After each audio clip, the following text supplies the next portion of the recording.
Hi hello नमस्ते श्री स्वामी समर्थ पूजा daily ब्लॉगमध्ये आपले स्वागत आहे. बघा साड्या पिको फॉलला सगळ्या पांढऱ्या होत्या बरं का. आधी बी पांढऱ्याच होत्या आणि नंतर बी पांढऱ्या आणि आत्ता आल्यात त्या बी पांढऱ्याच आहेत त्या. मग ते फॉल बघा मी धुवून वाळायला म्हणजे धुवायला टाकलेले.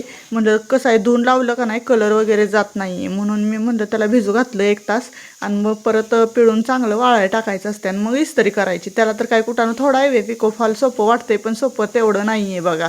कारण हात शिलाई परत मशनीवर म्हणजे असं भरपूर त्याला पण म्हणतात का नाही कष्ट आहेत तसंच कष्ट आहेत. आणि बघा माझं आज गुरुवारचं रुटीन आहे. आजचा व्हिडिओ उद्या येणार आहे तुम्हाला म्हणजे. आणि फुलं वगैरे तोडून घेतली बघा कारण गेल्या आठवड्यात मी गुरुवारचं रुटीन शेअरच केलं नव्हतं कारण का व्हिडिओ केलता पण म्हणजे असं टाकायलाच झाला नाही. मग म्हणलं पट्टदिशीने आधी आज गुरुवारचा व्हिडिओ केलेला आहे म्हणल्यावर म्हणलं तुम्हाला शेअर करा. आणि कसं होतं व्हिडिओ करत बसलं का नाही कामांना म्हणजे असं थोडाफार उशीर होतो पण मला आवडतो व्हिडिओ करायला म्हणून मी व्हिडिओ करत असते. कारण का माझ्या जीवनात काय चाललंय हे माझं मला पुढं जाऊन मी आठवणीत म्हणजे कसं ते साठवून ठेवलेले क्षण ते मला आठवून मला बरं वाटणार आहे. त्यामुळे मी सगळं घेत असते बघा. थोडंफार फुलं वगैरे तोडून आणल्यानंतर मग देवपूजेला बसली. देवपूजा करताना सगळं जवळ घेऊन बसली. म्हणलं सारखं उठायचं म्हणल्यावर मला होत नाही म्हणलं सारखं उठणं आणि एक वस्तू एक इकडं एक तिकडं.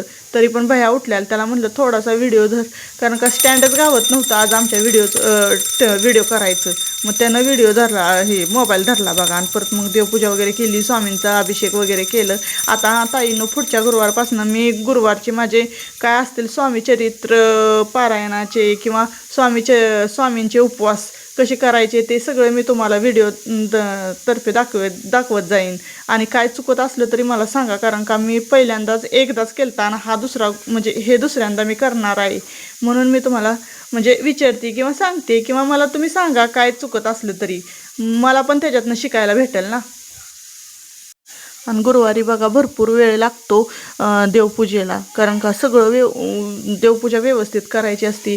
गॅसची पूजा उंबऱ्याची पूजा परत रांगोळी वगैरे रोज बी करते मी पण मी गुरुवारचं हळदीचं लेपन वगैरे करते कारण गुरुवारी मला टाईम असतो थोडाफार जास्त वेळ असतो म्हणून मी गुरुवारचं तेवढं हळदीचं लेपन वगैरे करून मग ही करत असते. आणि रोज मी अशी रांगोळी वगैरे दारात भरपूर म्हणजे सगळं करत असते पण व्हिडिओ काही घेणं होत नाही रोजचा कारण का आता सकाळची पोरांना पण लवकर शाळा असते. त्या शाळेच्या नादात डबे वगैरे करायचे असतात मग.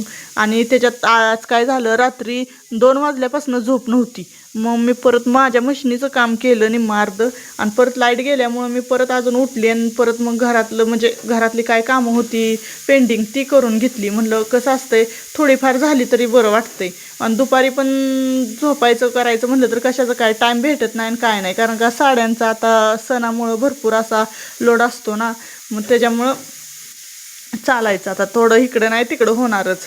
आणि उंबऱ्याचं लेपन करताना तुम्ही काय मिक्स करता किंवा हळदीत काय काय तुम्ही करून म्हणजे लेपनाचं तयार करून घेता तेवढं मला कमेंटमध्ये सांगा की ताईनो. कारण का मी काय करते फक्त गोमूत्र आणि हळद आणि गुलाबजल असला किंवा चंदन पावडर वगैरे असली तर मी ती घालते. पण आता माझ्याकडे चंदन पावडर पण संपलेली आहे आणि गुलाबजल पण संपले त्याच्यामुळे मी फक्त गोमूत्र आणि हळद एवढंच टाकते आणि दोन्हींचं लेपन करून घेते. आणि उंबऱ्याची पूजा वगैरे करून घेतली आरती वगैरे करून घेतली बघा. दिवा वगैरे ठेवला तिथं साईडला आणि परत म्हणलं भैयाला म्हणलं पटपट घेर बाबा अजून मला हे करायचं आहे रांगोळी वगैरे करायची. आणि वाजलेली मला किती माहिती आहे का आज नाही म्हणलं तर 7 वाजलेली सगळं उरकायला. लवकर उठून रातभर झोप नसून बी एवढा वेळ लागला. मग तो म्हणला घेतो मम्मी. मग त्यानं घ्यायला सुरुवात केली बघा तोवर मी पटपट आवरून घेतलं. आणि मग त्याला म्हणलं तुझं तू परत दाखवत बस म्हणलं म्हणजे व्हिडिओ करत बस मला पट्टशीने उठू दे म्हणलं. मग हो म्हणला. पण मग रांगोळी वगैरे काढून घेतली आणि मग म्हणलं चला घरातली बी कामं भरपूर अशी होती. दळणं वगैरे करायची होती कारण का दळणं आता लय दिवस झालं केलीच नाही ती.